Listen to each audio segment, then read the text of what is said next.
নমস্কার বন্ধুরা, মামাস কিচেনে স্বাগত। আজকে আমি একটু চাউমিন করব, তার জন্য কড়াইতে তেল দিয়ে দিয়েছি।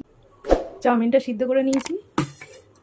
ফুলকপি, আলু, গাজর, পেঁয়াজ আর ডিম, একটা কাঁচা লঙ্কা। আপনারা ঝাল বুঝে দেবেন, আমি একটু কমই ঝাল দিচ্ছি। এখন আমি আলুটাকে ভেজে নেব। দিয়ে দিচ্ছি লবণ, দিয়ে দিচ্ছি। সবজিটা হালকা ভাজা হয়ে গেছে, এবার পেঁয়াজটা দিয়ে দেবো।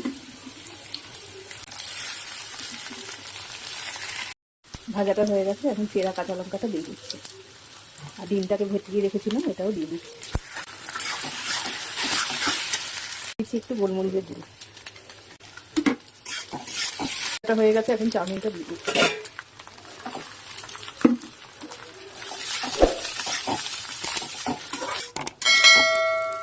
একদম ঘরোয়া পদ্ধতিতে চাউমিনটা করলাম।